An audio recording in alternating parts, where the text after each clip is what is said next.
this computer.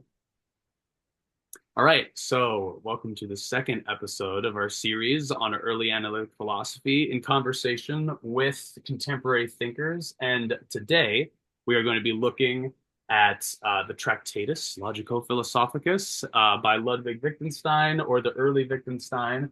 And to talk with me, or about it with me, I have Professor Adrian Moore from Oxford University, who I came across Professor Moore with this book, The Evolution of Modern Metaphysics. And he's got a chapter about the Tractatus in here, but it also traces basically all of the activity of making sense of things from Descartes onwards. So it covers the analytic tradition and it covers the continental tradition. So a lot of stuff that I didn't quite understand yet, but super, super helpful. And, I actually did not read the Tractatus in full until after reading the book, but I had little snippets, and it was needless to say, it was super helpful in understanding what Wittgenstein was doing in the book. And yeah, I really love the interpretation that you get to there. So we'll start first by just laying out a little bit of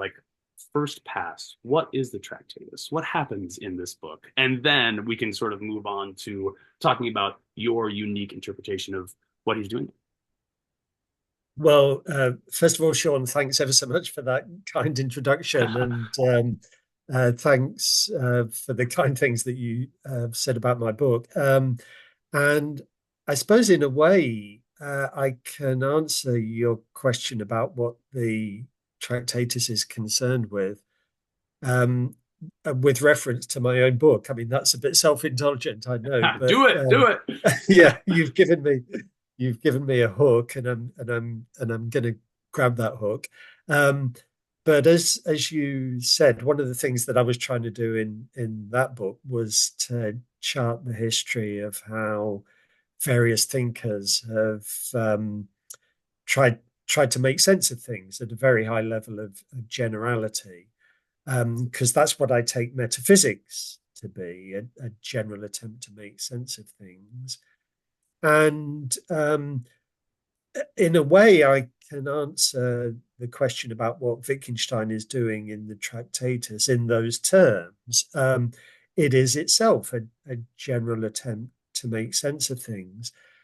But what's distinctive about the Tractatus, and I suppose in a way what's distinctive about the whole analytic tradition, is that it's very self-conscious.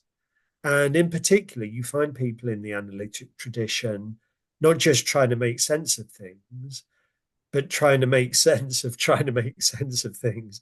Right. So it's that sort of, jump up a level where attention turns to the activity itself.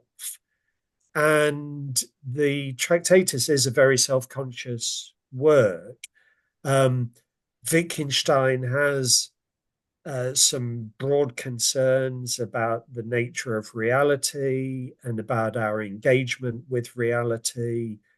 And in that sense, it's not unlike any other metaphysical work or any other philosophical work.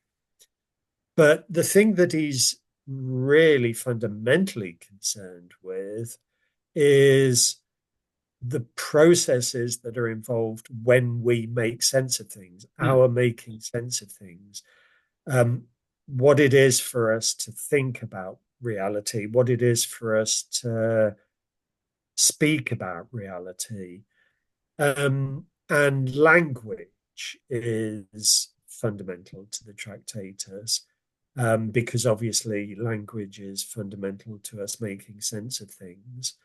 So what you find in the Tractatus, I mean, you find a lot, but what you mostly find is this very, very self-conscious exploration of language itself, the nature of language. And that leads Wittgenstein back down to ground level in a way, because one of the things that he's trying to do is he's trying to answer the question, what must reality be like for us to be able to think about it at all, or for us to be able to speak about it at all. So he's looking at language, but he's also kind of looking through language, Mm. looking back at the world, and raising some fundamental questions about the very nature of reality, as well as fundamental questions about the very nature of language, which we use to reflect on reality or to think about reality. Um, so that's a sort of a very sketchy overview Sure. of the project. I mean, obviously, we can get stuck into some of the details, but Right, right. I think maybe one thing that I'd want to just real quick sort of mm, touch on is the idea of when you're saying making sense of things, at least in Wittgenstein's case initially, there is this idea of the proposition, the thought, and I want to use the word representation. That there's yeah, a sense in which making sense of things is going to be our way of representing the world as being a certain way. And what's central to this question is also the question of truth and falsity and the possibility of truth and falsity. Is that yeah, okay? yeah. I mean, the phrase "making sense of Yeah, things" is incredibly versatile, right. and that's precisely why I fastened on it myself Hmm. in that book. But uh, but there's no doubt that in the Tractatus, um, insofar as Wittgenstein is concerned with making sense of things, he's in particular concerned with it in just the kind of way that you just described. Um, what's involved when we uh, uh, produce a sentence about how reality is, or utter a proposition about how reality is, which has sense. Right. And I think the little sketch that you yourself just gave of what's going on there is uh, accurate. I mean, that was a good sketch. I mean, Wittgenstein's view is that there's a reality out there. It consists of facts. There are various facts about how things are. It's a fact that water expands when it freezes, for example. Sure. It's a fact that the sun is nearly 93 million miles away from the Earth. Um, uh, it's a Right. fact that you and I are now engaged in a Zoom conversation, all these things that are going on, all these ways the world is. Um, and we can say that the world is those ways. And I myself have just done that. I've uttered three sentences, which are sentences saying how the world is. And it is a view whereby we're representing reality. We've got these sentences which are made up of words. In various ways, those words hook up with features of reality. We put them together in a certain way, and we thereby, in Wittgenstein's own terms, we thereby give a picture of what reality is like. Right. Um, Right. and either reality is that way or it isn't. And if everything's gone according to plan, we'll have said something true because reality is that way. Um, but we only succeed in saying something true because we, as it were, took the risk of saying something false. Right. Um, this is the idea that you fastened on that is pivotal to Wittgenstein's notion of sense. Um, Sense is what's involved when you take that risk. You say that the world is a certain way, and the idea is, well, the world could be that way, or it could be the opposite of that. Mm. Um, and the sense of your proposition is so to speak, the division of all possibilities into these two classes. Right. Um, and as I say, if everything goes according to plan, you'll have got it right. So you'll say that the sun is nearly 93 million miles away from the Earth, and you'll have said something true because the sun is nearly 93 million miles away from the Earth. But it might have been false. And conversely, we might say that the Earth is over 93 million miles away from the Earth. And that is false. That's a way that reality could have been. But as it happens in that case, if we said that, we would be making a mistake. So this is a fundamental idea in the Tractatus that you've got these little pictures of reality, showing that reality is one of the ways in which it could be, but also one of the ways in which it could not be. Right. And then what you've got to do is you've got to match your sentence to reality and see which of the two it is.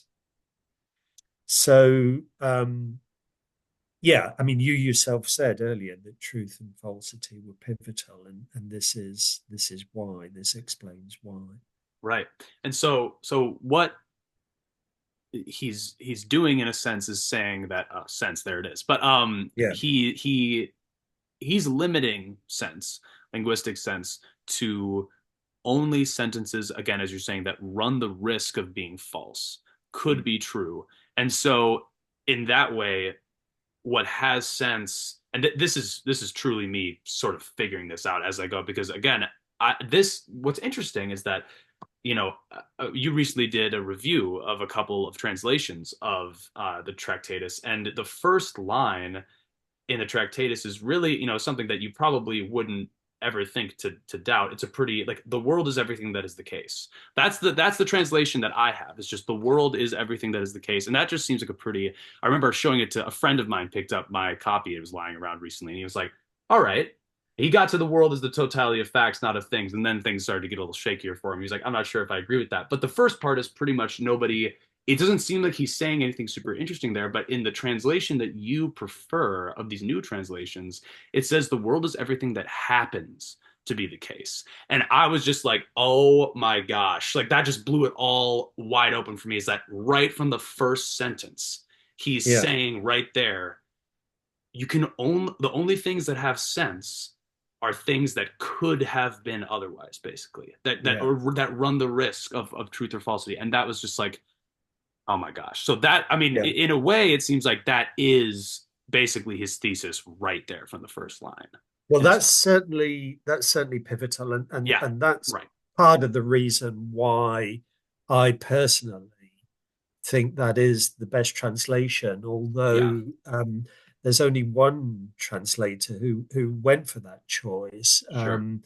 but it does nicely capture the idea that there's this basic contingency um, that corresponds to what has sense. That if you say something that has sense, then what's going on there is you're saying this is the way the world is, though it could have been Right, otherwise. right. Um, Now, I very much liked everything that you yourself just said, summarizing the view. But with one Hmm. tiny exception, Yeah, actually, and a tiny, I don't know whether it's tiny or not, but let me pick up on it. There was just one thing that you said that in fact isn't quite right, and this is um, a tricky complication in the Tractatus. Um, and the thing that you said that wasn't quite right was the thing that you said that was right was that only if we're uh, saying what happens to be the case are we saying something that has sense. The thing that you said that wasn't quite right was that only if we say what happens to be the case can we have said anything true. true. Not Right, right, right, okay. right. Yep, Uh, absolutely. so and so the complication is this. Um, we've got this idea that sort of, sentences, thoughts hook up with reality. Um, and part of the view is that we can put them together in more complicated ways and still have something that hooks up with reality. So I might say that the sun is nearly 93 million miles away from the Earth. And I might say that the moon is roughly a quarter of a million miles away from the Earth. Um, or I might actually run those together, uh, Right. produce the conjunction. Say the sun is nearly 93 million miles away from the Earth, and the moon is roughly a quarter of a million miles away from the Earth. Put the two sentences together with the word and. Or I might put two sentences together with the word or, perhaps because I'm expressing some uncertainty. Uh, she's in the kitchen or she's in the study. Right. Maybe I don't know which of the two it is, but I'm prepared to say that she's either in the kitchen or in the study. Um, or I might take a sentence and put not in front of it, precisely because I think it's false. So I might say the sun is not Right. more than 93 million miles away from the Earth, etc., etc. Now, we can do all of these things, produce more and more complicated sentences. And the complication is that one of the things that we can end up doing as a result of that is producing something that is true and could not possibly be false. Right. So, for example, I might say either the sun is nearly 93 million miles away from the Earth, or the sun is not nearly 93 Right. million miles away from the Earth. Um, and Wittgenstein's view is that, well, that is true. That is true. Right. But it's a kind of limiting case. And now I've said something true that couldn't possibly be false. And I've succeeded in saying something true, even though I haven't run the risk of saying something Right. false. And so there is this complication. And what Wittgenstein says in that case is it is true, but by the time you've got a sentence of that kind, it no longer has sense. It's Right. not it's not corresponding to reality in the Right. same way that we were talking about before. Right. Um, and he has a technical term for this. I mean, in the original German, it's sinnlos. In the English translations, senseless, Right. um, lacking in sense. Which is very Uh, confusing because in this translation, some things with that word happens that are, yeah, super contradictory. But okay, continue. Continue. right. Yep. So senseless, but not nonsensical. We haven't talked Right. about nonsense yet, but that may be the next thing on the agenda. I I don't think it know. will be. But yeah. Well, and yeah, so just thinking about just to put a cap on the senseless thing, this idea that he's able to sort of make this compromise because at the bottom level, at the sort of atomic level, everything is such that it has to run the risk of truth or falsity. And then but then we can build up these more complicated arrangements of these ultimately sensible things and still at this high level say something true, but it doesn't really have sense by the time you get through all these different functions that you're operating on. Is kind of the idea, yes. That's exactly right. Cool. You and I before we started recording this interview, said that we probably wouldn't cover this, Yes, exactly. but I'm glad we have because I think it helps to illustrate some of the ideas that are going on. So Right. yeah, yeah, So, and yeah. yeah. Well, I was just going to No, I'm say, sorry. I was just going to say, yeah, I like the way that you just summarized it. yeah. Yeah. So with basically with everything that you've heard so far, right? Like speaking to the audience now, you probably are thinking that maybe that made some sense. But that is now the question that we're going to sort of turn to is that there's this interpretive problem with the Tractatus that you spend a good amount of time talking about in your book, which is basically that, and Wittgenstein actually brings it up at the end of the Tractatus, and he says this whole thing where basically whoever understands me, it's something like this: whoever understands uh, me understands that like what I've said so far in this book is nonsense, Yeah. and that you need to cast away the latter after having read this thing, and then So what's going on here? What's going on here? What's the first sort of Yeah. problem? Well, I mean, this is an excellent question. What is going on here? Because it's one of the most famous and most distinctive features of the book. Even people that know very, very little about the Tractatus are often familiar with this fact Oh yeah. that here's this book that, notoriously um, right at the very end finishes with a denunciation of everything that's gone before as nonsensical. Which is Um, crazy to me, but okay, yeah, continue. yeah, um, and of course, that's one of the challenges for people trying to understand what's going on in the book.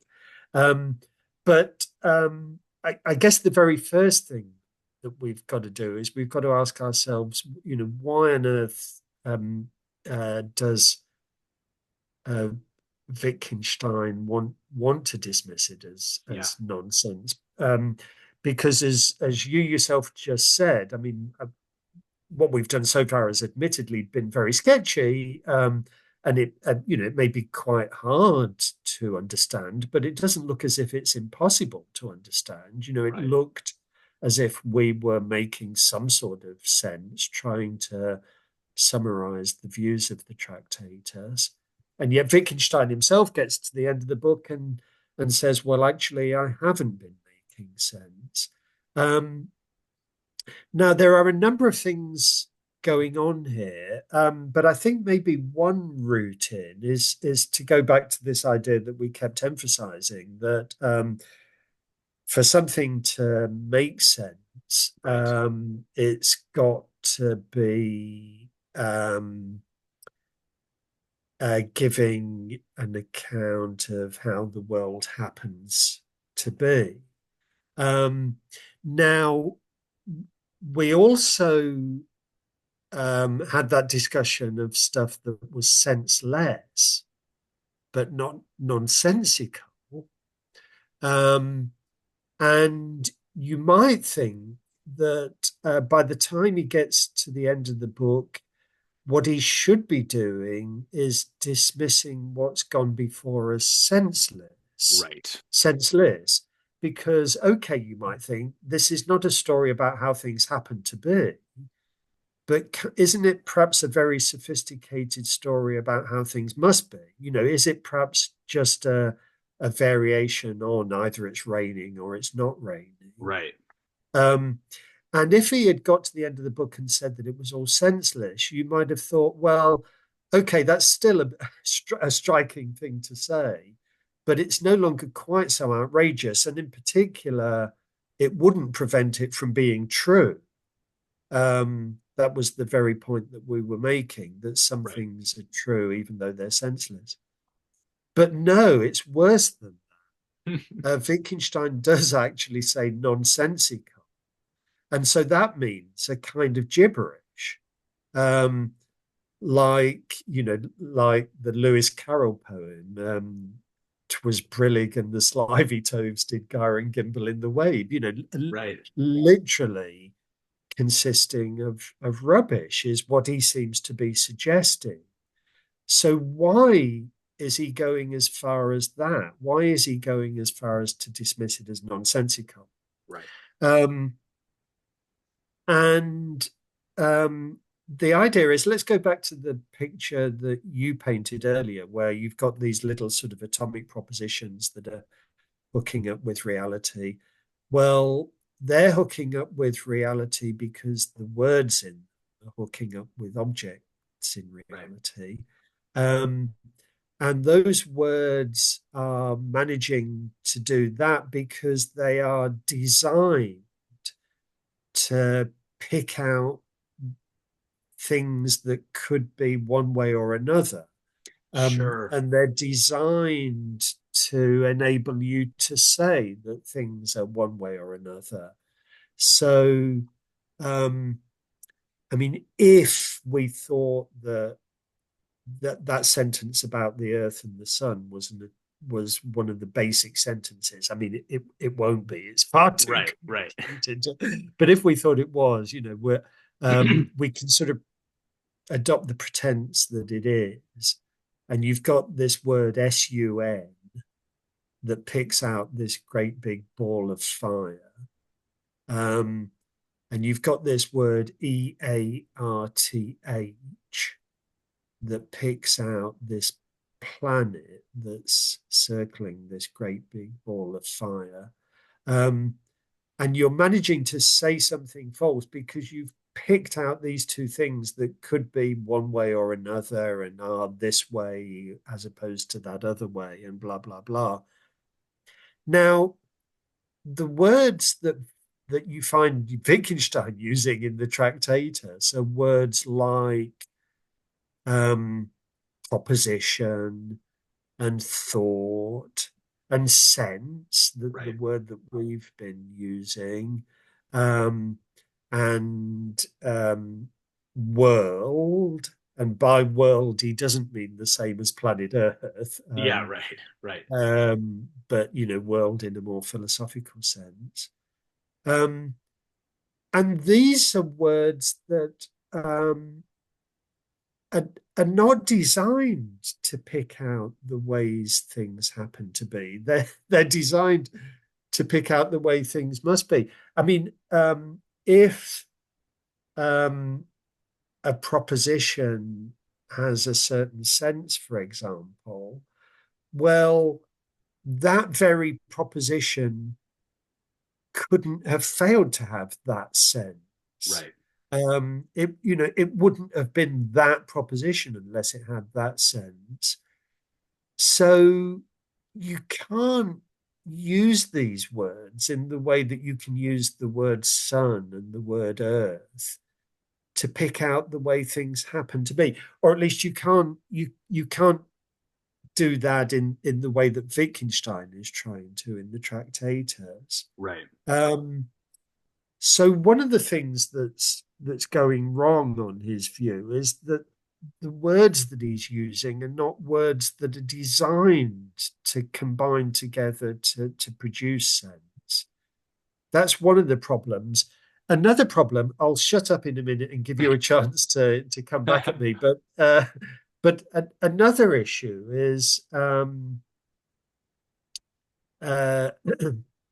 as you said, the very, very first sentence in the entire book is in the translation that both you and I prefer. Um, the world is all that happens to be the Right. case.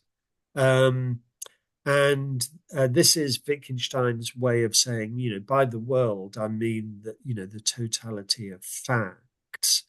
Um, and he's also insistent that what we can actually talk about are the facts. I mean, that's part of the reason that he's drawing attention to them at this very, very early stage in the Right. book.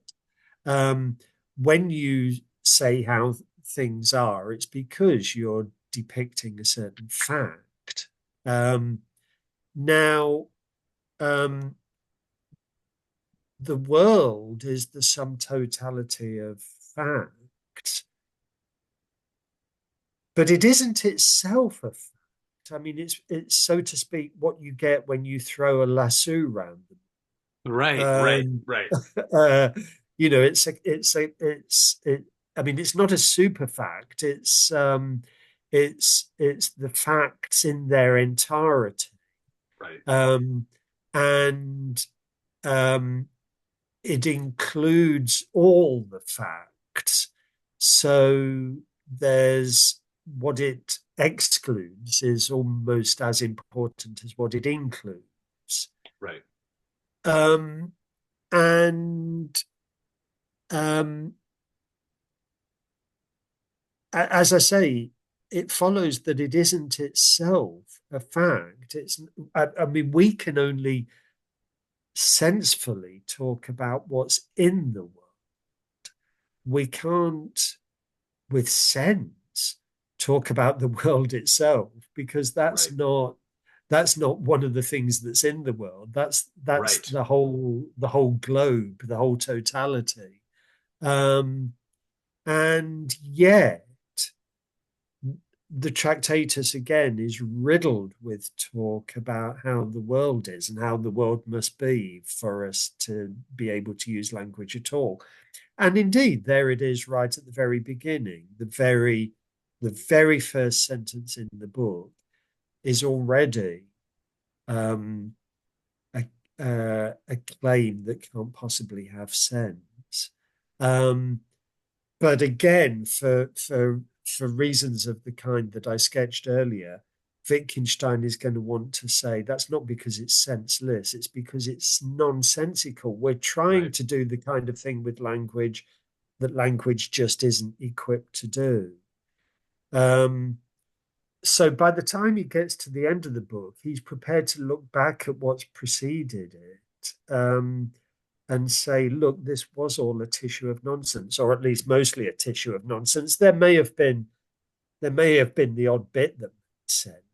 Right. If for example, if he said at a certain point, Frege believes X, Y, and Z, Right. maybe that's straightforwardly true, but a whole lot is going to have to be dismissed as nonsensical.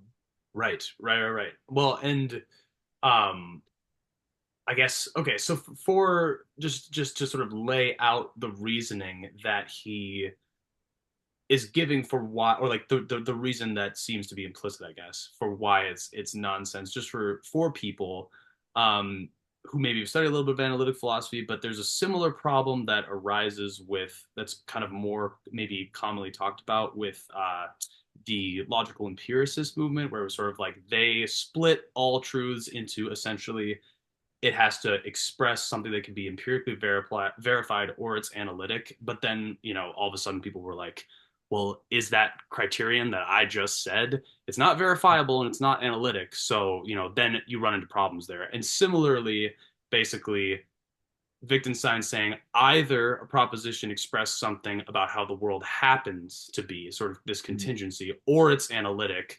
But Mm. this whole book has been neither of those two things, basically, Yeah, right?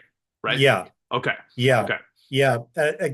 Again, I really like that. I mean, as it happens, Right. my own view, for what it's worth, is that the logical positivists can escape this predicament, Oh, interesting. as it happens. But Wow. I mean, that's perhaps a whole separate interview at Yeah, I some was about point. to say, come on Uh, back. But okay, got it, got it. um, but but even so, I mean, has commonly been Yes. thought to be a predicament for them, Right. Right. But maybe it's and more severe in Wittgenstein's case, is your thinking. but it is, and then so in Wittgenstein's case, there's no escaping, and Mm, there are various reasons, sure. why I think the Wittgensteinian case is different from the logical positivist case, although you're quite right to fasten on the similarities. Um, what may be a difference is that, what may be another Yeah. difference is that it may be up for grabs whether predicament is the right word in Wittgenstein's case. I mean, as far Right. as the logical positivists are concerned, um, if this was a problem for Right. them, then it was a problem for them. I mean, it Hmm. was it was something that they would have felt threatened by. Whereas, nobody forced Wittgenstein to write this book. Right. Right. So, Nor he's done say this, that at the end. Right. Yeah. nor say that at the end. And there's a sense in which there's a very profound sense in which he's capitalizing on nonsense rather than feeling threatened by it. Right. I mean, right at the end there, he dismisses what's gone before as nonsensical, but he doesn't do it, so to speak, with a heavy heart. Yeah. Um, he's he's kind of uh, I mean, in a way, he's celebrating what he's done, I think, because he thinks that he's got you. I mean, if all's gone according to plan, he's got you to a point of understanding, um, which means that you can now do the thing that he urges you to do in the Right. same context, which is kick away the ladder. You've climbed the ladder and now you can kick it away. You don't need it any longer. Um, and so he says it's a bit like that. This is all nonsense, but somehow he's managed to achieve something with it. Um, and somehow is the operative word. I mean, that's the other great big exegetical quandary, how Right. it's supposed to work. But but if it works, then as I say, Wittgenstein in a way can glory in it rather than feel threatened by it. Sure. And I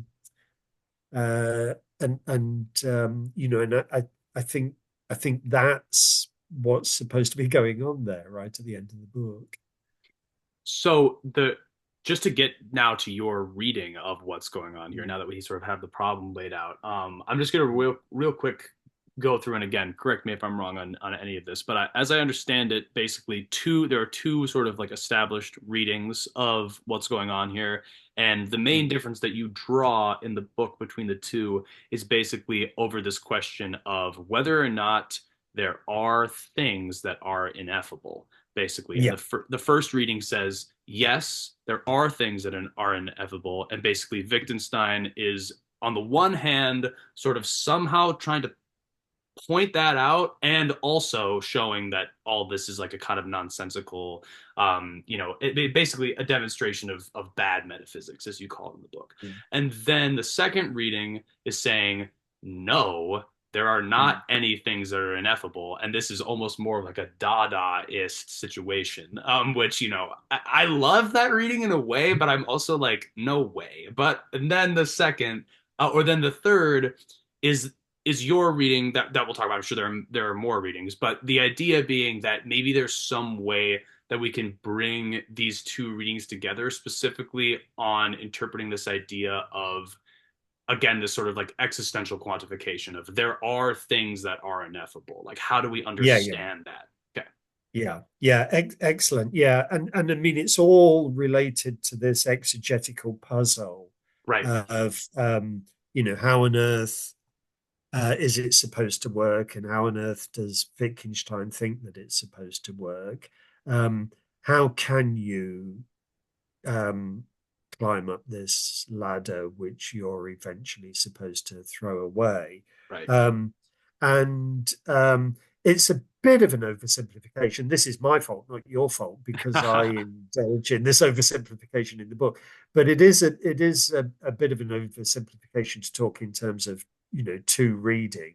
But Right. I think Sure. it's a helpful simplification. And broadly speaking, there's the traditional reading, the way in which the Tractatus has mostly been read in the past.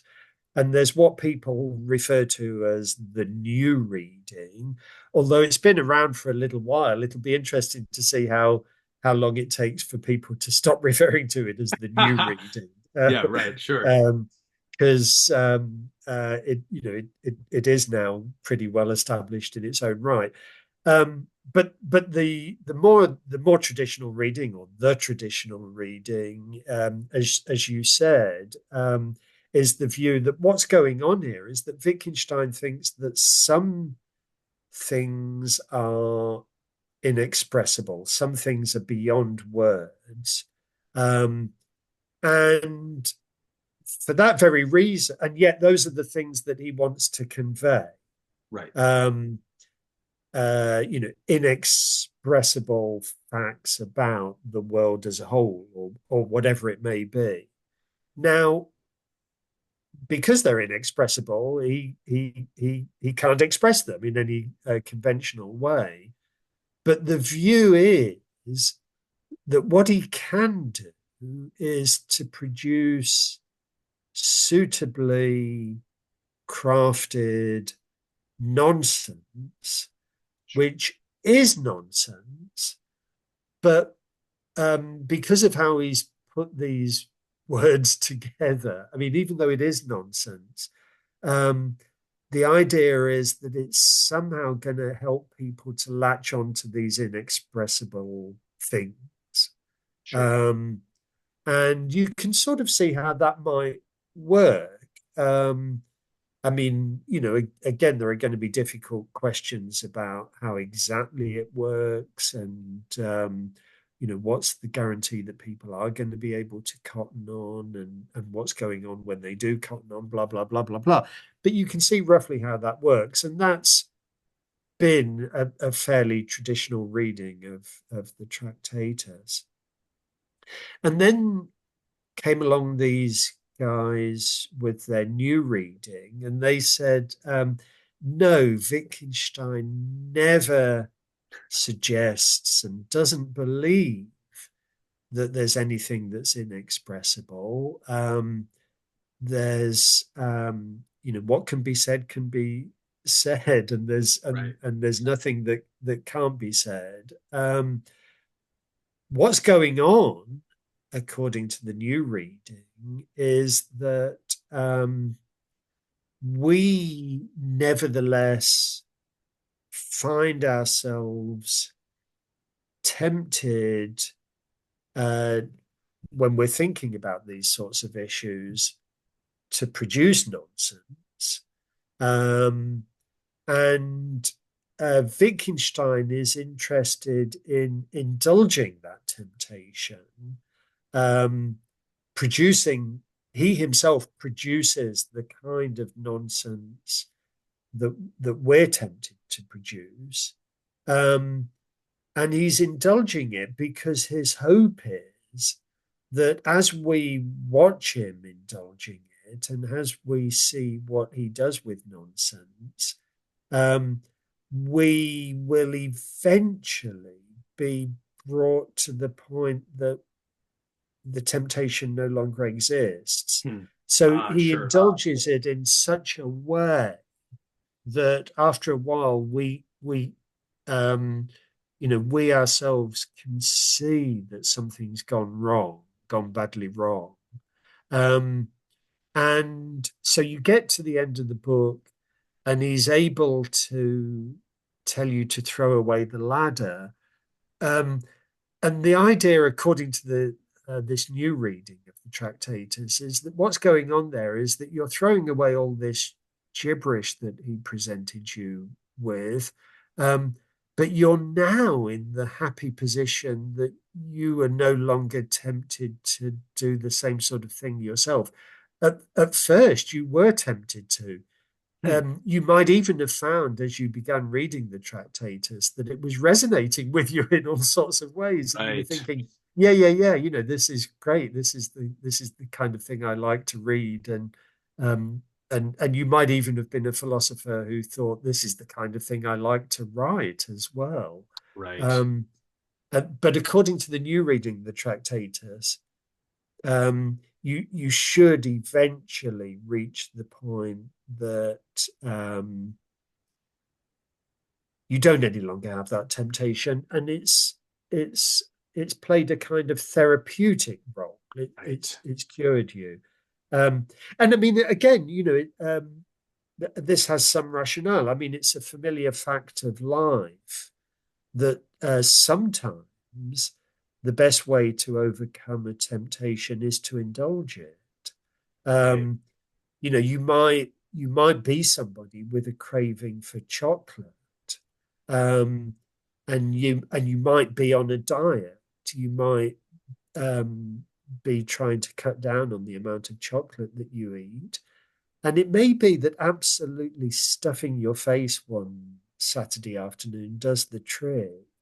Um, you make yourself physically ill, and thereafter no longer even want to eat chocolate. The very thought disgusts you, Right. and it's a bit like that on the new Yeah. read.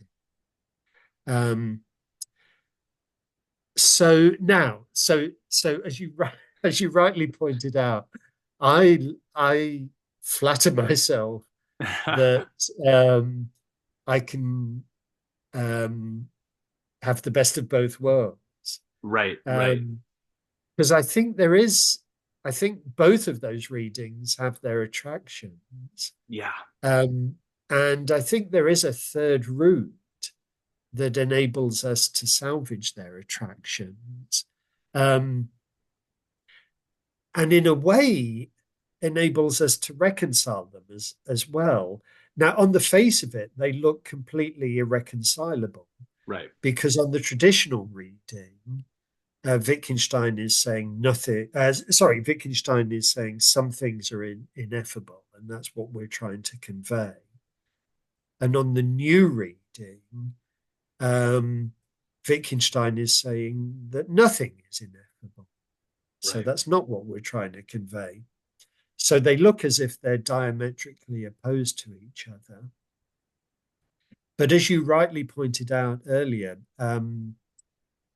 my view is that the devil is in the detail of the existential quantifier. Right. Um, there is, or there are things that are ineffable, or there are not things that are ineffable. Now, I think that what the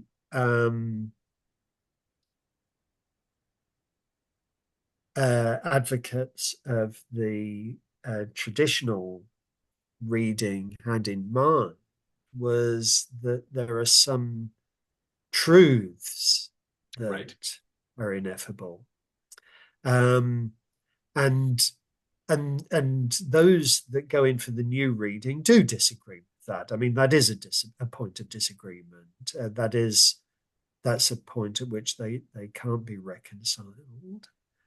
Um, but we could go back to the traditional reading and say, well, we didn't have to construe it in that way. Right. We could have said what we wanted to say, namely that according to Wittgenstein, some things are ineffable. We didn't have to mean some truths are ineffable. The claim could have been that some insights are ineffable. Um, Right. there are insights that you can achieve that you can't put into words. And as far as that goes, that may not be a point of disagreement with the new reading, because according to the new reading as well, there may be some insights that you can't Right. put into it. Because maybe by the time you've got to the end of the book, you've got various insights into why this is nonsense and Right. why other things that you yourself were tempted to say previously are nonsensical. Um, and and that's a practical insight. That's an insight into how to handle this stuff and into how to resist temptation. Um, but we don't have to think that that insight can be put into words. And indeed, there may be good reason to think that it can't be put into words. And maybe that's part of the reason why Wittgenstein had to proceed in the way that he had to proceed. Right. I mean, if it had been possible to put it into words, he could have done something much more straightforward. He could have just put it into words. He could have said, look, you mustn't succumb to these temptations for reasons X, Y, and Z. Right, right, right. And you say that sort of, like you have a moment in the book where you have like a passage from Wittgenstein. You sort of just said like, well, it would be better if he just said this, where it's just sort of Mm, like you take out all the nonsense of it, and it mm, does sort of go to show that wait a minute, like he is trying to say something here that seems to speak against just a straightforward, um, you know, reading where it's just like again he's just trying to get you to basically think more simply or something like that because I do yeah. think I was a little bit like taken into a different place right there when you were explaining the second reading because I think I've normally just sort of dismissed it out of hand but to be honest when I read the Tractatus for the first time with a little bit more understanding behind it like I honestly did feel some sort of a therapeutic, like it did sort of give me I remember telling my Yeah. friends that I experienced a feeling of calm after having read it. Yeah. And just like there is a therapeutic aspect to it, and it does sort of feel as though it simplifies the mind in a way. And I think that that in, like so I can definitely see where that reading is coming from, but at the same time, I also do think that in the same way, it's not as if um the thing is it's that like even if I did just take all of a sudden like I just started thinking in a Tractarian way and speaking in a Tractarian way after that, I would be kind of, as you're saying, aware of why I'm doing that and aware of why those limitations are. It would be different than if I was just like naturally that's the only way. It's so hard because now I'm talking about limits and like how you could think and how you could speak, but there does seem to be something that in the book you use the word understanding, and there's something that I Yeah. understand after reading the book that Yeah. that makes me think. I think in this simple way, but I also understand why and sort of Yeah. the deeper, which I think is, I mean, first of all, just like I think the reason why I like the reading is because it captures how deep of a thinker I think Wittgenstein seems like he really was, and that's the thing that's always drawn me, at least, to his stuff. Even though again I didn't read it for a long time, but I just like you constantly get the feeling from seeing his story, and I think everybody has been, not everybody, but many non-philosophers have been captured by his story. It's just like there's something very deep about what he's saying that it seems like it's maybe captured in that, that you have afterwards. There is this sort of therapeutic thing, but at the same time, it's not an unenlightened therapeutic Yeah. outcome. Because you Yeah. had to go to therapy in the first place. And so you remember there's Mm. something that you get from doing that therapy that you carry with you. And that's sort of what the existential quantifier is in some sense ranging over in a way. Yeah. That's just, And I mean, as far as that point is concerned, I mean, there is uh, this view, isn't there, that although in a way therapy is supposed to take you back to your starting point, right, it actually uh, doesn't. I mean, the very fact that you've been through the right, process right, um, is is itself um, enlightening. right. Um, can I? I want to. I want to. I want to pick up on the word Yeah, understand, please, actually, please. and for a number of reasons. You yourself um, picked up on it earlier, and I think quite rightly, because I think it is pivotal in all of this. Um, and there are a number of ways of trying to emphasize why it's so important. Um, One of them takes us right back to that sentence at the end of the Tractatus, where Yeah, he dismisses what he's been writing as nonsensical, or maybe not dismisses. Maybe right, dismisses is too pejorative, but says that what he has been writing up until that point is nonsensical. And You yourself earlier picked up on this point. The way that he puts it is that he says, anyone who understands me yeah, will recognize my propositions as nonsensical. Anyone who understands me, I mean, it's the German equivalent, but in the right, English translation, anyone who understands me.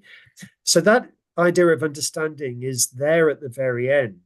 Um, and I think we're meant to think that this proposition itself does make sense. yeah, There is such a thing as understanding Wittgenstein. You are supposed to have benefited from reading this book. And if you have benefited from reading it, then one of the things that's going on there is that you end up understanding Wittgenstein. You end up understanding what he's been trying to do.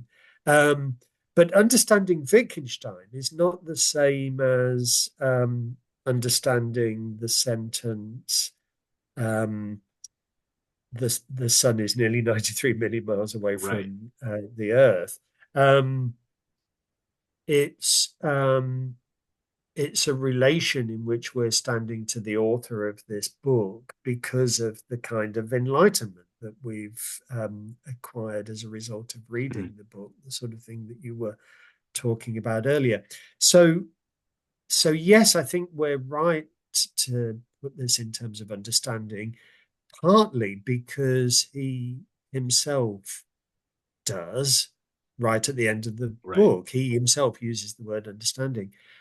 Another reason why I think understanding is important is that if you think about ordinary, bog standard linguistic understanding, um, if you think about what's involved in understanding the word green, for example, Right.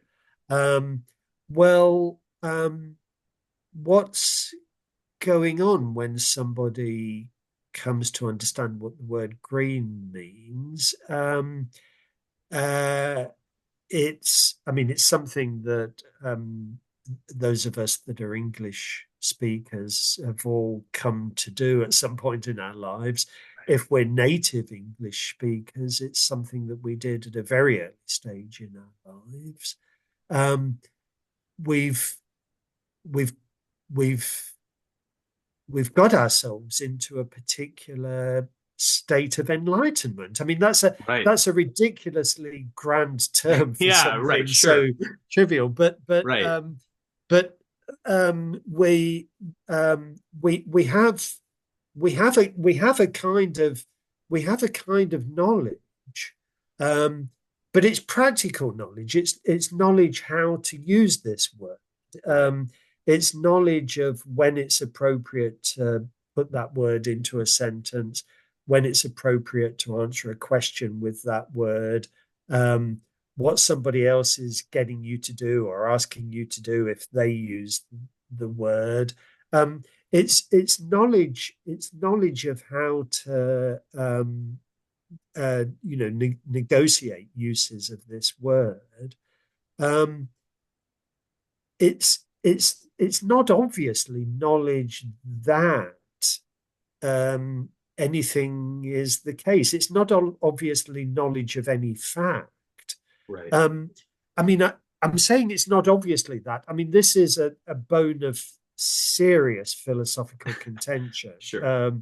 And there are philosophers who would straightforwardly disagree with me about this, which is why I'm putting it tentatively. But my own view, for what it's worth, is that this is an example of enlightenment or knowledge, which is not knowledge of any truth. Right. Um, and so that's another reason why it's helpful to focus on it in this context, because this is another handle on how, it's another example of how you might be able to arrive at knowledge that's inexpressible Right. because it's not knowledge of any truth. The only things that can be expressed are truths. Um, and again, my own view for what it's worth is that I can't put into words what I know by virtue of understanding the word greed. Right. Um, so again, I mean, as I say, that's very controversial. Yeah, You'd be sure. able to Absolutely. find plenty of philosophers that disagree with me about that. But if that's right, it's giving us another handle on the kind of thing that might be going on in the Tractatus. And then let me just mention a third reason Sure. why it's helpful to focus on understanding, and this is me being self-indulgent again. Um, but you mentioned right at the beginning of this interview my own obsession with making sense of things. So that's the Yeah. subtitle of my book. And what I'm trying to do throughout that book is explore all sorts of different ways in which people make sense of things and what's going on in making sense of things. And my answer to your very first question about what's going on in the Tractatus was I said, well, it's Wittgenstein's attempt to make sense of making sense of things. Now, the reason that that's relevant to what we've just been talking about is that arguably understanding and making sense of are more or less synonymous. Right. Making sense of things is understanding things. One way of understanding something, or the way of understanding something, is to make sense of it. I mean, these are just variations on a theme, it seems to me. So, to go back to your very first question, what's the Tractatus all about? Yeah. Another way that I could have put it might have been to say, well, he's trying to understand understanding, and he's Mm. trying to convey understanding as well. Um, and if he succeeds, then the person who's the beneficiary ends up with some understanding. They end up understanding Wittgenstein. They end up understanding what he was trying to do in the book. And what it is it's understanding of understanding. It's Yeah. understanding of what's involved when we make sense of things. So to first of all, just kind of like come to the conclusion of what you talk about in your reading, and also potentially to push on this idea of what that existential quantifier is ranging over, you draw Mm. a parallel between Kant and Wittgenstein, and on your reading, Wittgenstein is doing something very Kantian in this book, and as Yeah. people may be aware, um, in the critique of pure reason, Kant is, he's basically like he's putting to one side and limiting essentially a kind of sense making that is the paradigm or the home of it is basically the natural sciences, which it very much is, in a Wittgensteinian terms, the world as it happens to be.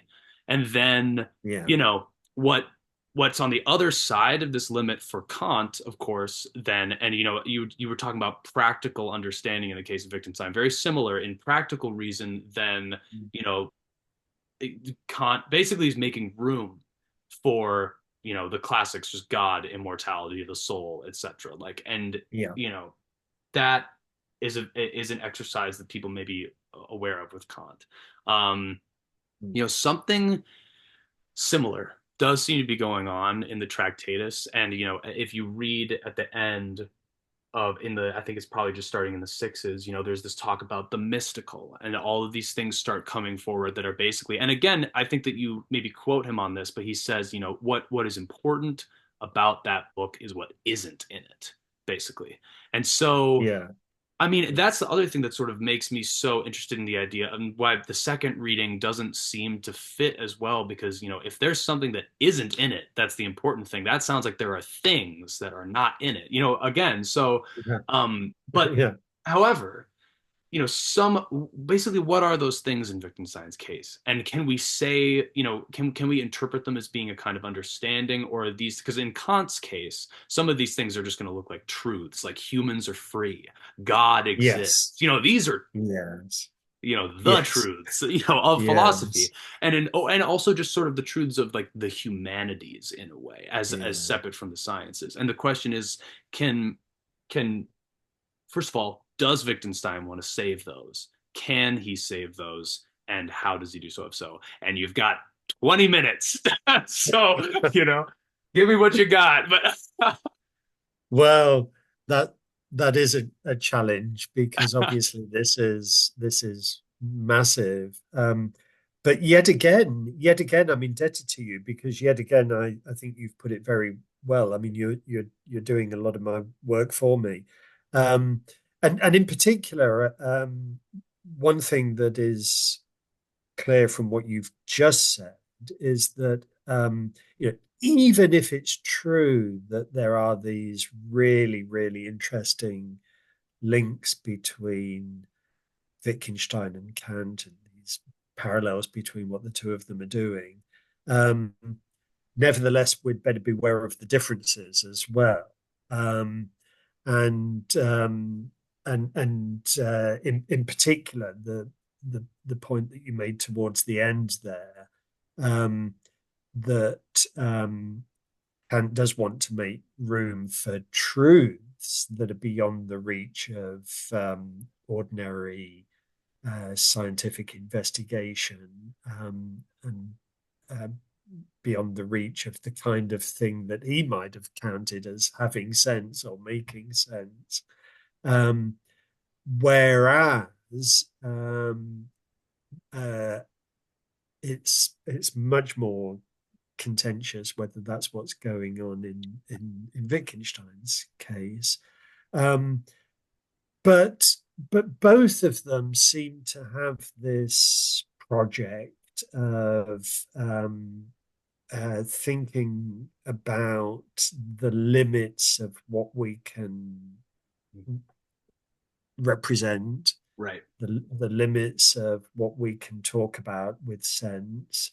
Um, and in both cases, there's a hint that reality is limited in the way it is by our ability to make sense of it. Yes. That's the thing that um, gives Kant license to call his view a kind of idealism. It's controversial whether that's in Wittgenstein as well, but there are certainly bits in the Tractatus that make it look as if that's in Wittgenstein as well. And my own view is that that is in Wittgenstein as well. Um, but for each of them, then there are also questions that or questions in inverted commas that seem to arise about what is beyond those limits. Now, as you say, there is this famous quotation in which Wittgenstein said that his book actually consists of two parts. Right. All that's written and all that's not written, and it's the second part he said that's the important part. Yeah. um, and and again, I mean, that's like the bit at the end where he dismisses it as nonsense. I mean, that's very striking. That's very characteristically Wittgensteinian, and it leaves you wondering what quite what's going on.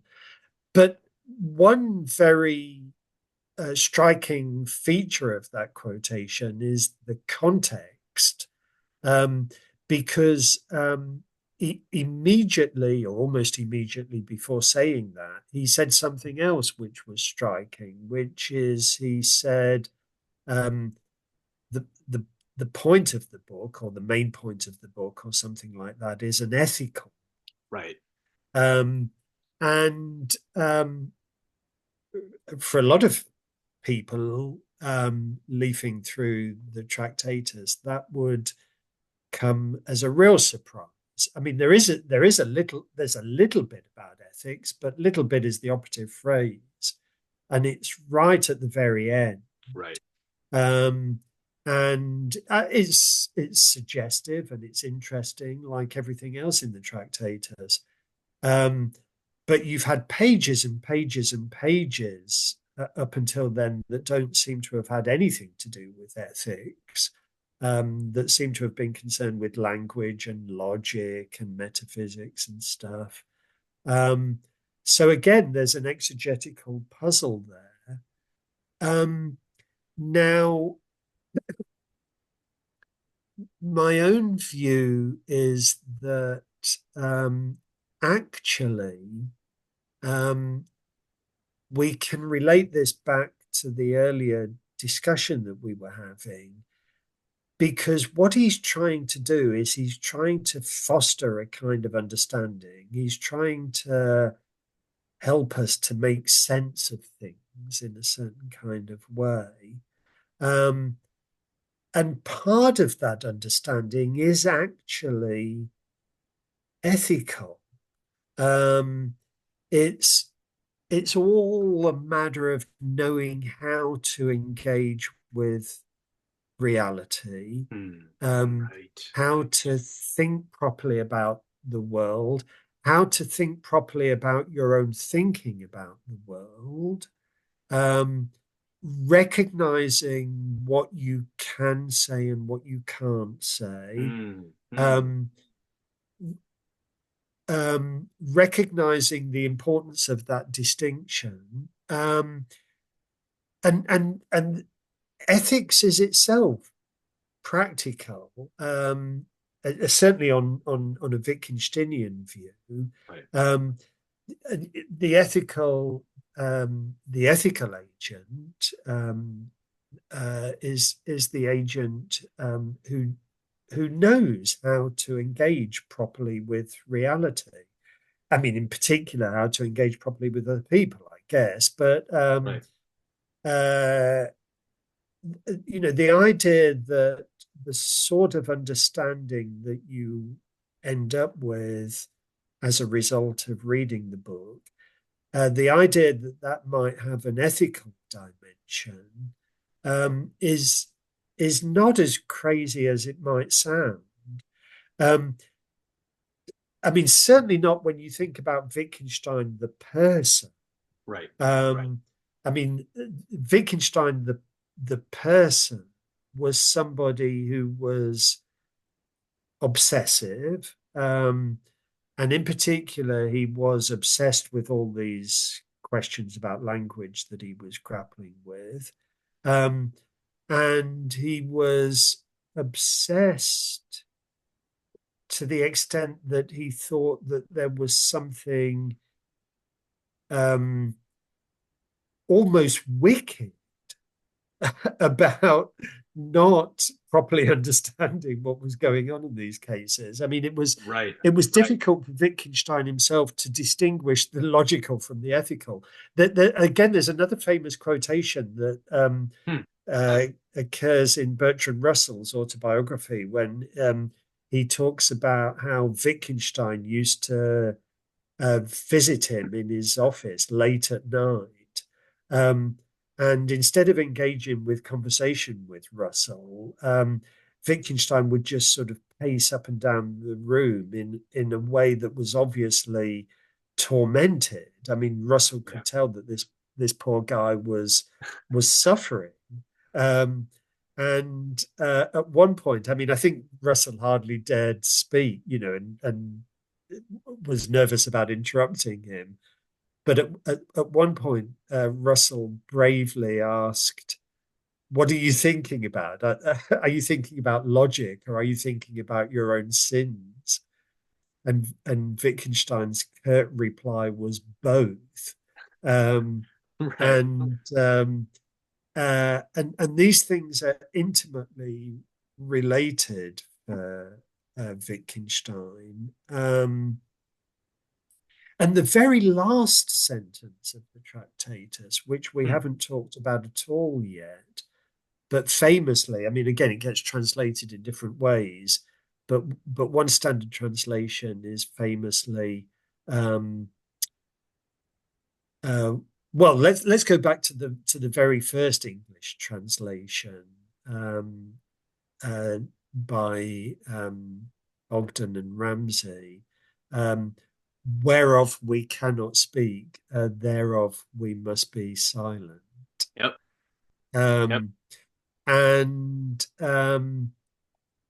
that's significant for two reasons. I mean, again, it's another allusion to all this stuff that's off the page, the stuff that's really important, the ethical stuff, the stuff that can only be understood, not put into words, blah, blah, blah, blah, blah. But another reason why it's significant is that in the English translation, but also in the original German, but in the English translation, you've got the word must, whereof um, we cannot speak, thereof we Right. must be silent. Um, and that's significant because the word must, and the same is true of the German equivalent, um, has both logical and ethical connotations. They're run together in that word.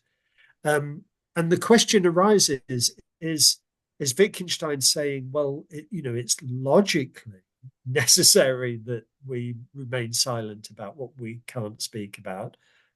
Or is he saying that it's ethically necessary? We must try to, Right. keep silent about what we can't speak about. Is this a logical must or an ethical must? And I dare say that his answer would have been the same as the answer that he gave to Russell. Both. Both. Right. Yeah. Right. Hmm. That makes sense. I mean, it's it's an interesting thing, the remain silent thing, because I'm not sure if this is actually correct or not, but as I understand it, like to a certain extent, Wittgenstein did think like he which is kind of similar, I guess, to as you talk about in the book Nietzsche, but like in a similar way, he kind of put a lot of emphasis on art in sort of basically as on the other side of what we cannot speak about, basically. Mm. There should be music, there should be poetry, all that kind of stuff, which is not in any way to say that it's like somehow, there's this famous, Ramsey sort of like quip about like, well, if you can't whatever think it, you can't whistle it either, or something like Yeah. that, you Yeah. know. Yeah. But I don't know. I mean, I guess I think about like what does the Wittgensteinian University look like, basically? Like, are there Yeah. poets and musicians there too, as along with the Yeah. sciences, or are there only the Yeah. sciences? But obviously, certainly for him, there's no department of metaphysics. Like that's Yeah. that's that's the one department that gets Yeah. out. But Yeah. yeah, but just in reading it in that sort of normative way of like one must remain silent, what he's speaking about is in some sense, yeah, one again on the reading that we're considering, one shouldn't try to create and construct these metaphysical or philosophical theories about the things that are basically really important in human life, which Yeah. is kind of where we're going with this, which is like ethics, Yeah. all that kind of stuff. Yeah. There's And not and and and I think, you're supposed to have a clearer insight into why they're important yeah, and what their nature is once you come to appreciate that what you mustn't be trying to do is formulate them, construct theories that encapsulate them, because that's not the kind of thing that they but are. they are. Hmm. And incidentally, going back to the earlier point that you made about a Wittgensteinian university, I mean, if in fact what you find there are both scientists and poets and artists, um, then I, I I think that what Wittgenstein would want to say is that the philosophers belong to that latter camp. Right, right, right. And again, there's a famous quotation where at one point he says uh, something like, I can't remember exactly how the quotation goes, but something like philosophers should only ever write poetry. Yeah, Um, and um, and I myself um, would want to claim that the Tractatus is actually a great work of art. yeah. I mean, again, that's controversial. Some people would think that that was a very pretentious thing to say, but but but a lot of a lot of people would agree. Whether I mean, it is an interesting question whether Wittgenstein himself would Right, agree. right. But there are plenty of people who are prepared to classify the Tractatus as one of the works of art of the 20th century. Um, Wow. Well, honestly, I think that is probably a great place for us to wrap up the conversation. Beautiful uh, landing that's point. So, that's perfect timing, actually, because I noticed it's about 25 past, isn't it? And I need to yes, go yep, in. Yeah, so that's great. perfect. Here, Um, I'll probably stop the recording really quick, but yes, thank you so much, Dr. Moore, for joining us. So, yeah. Thank you. Thanks for the invitation.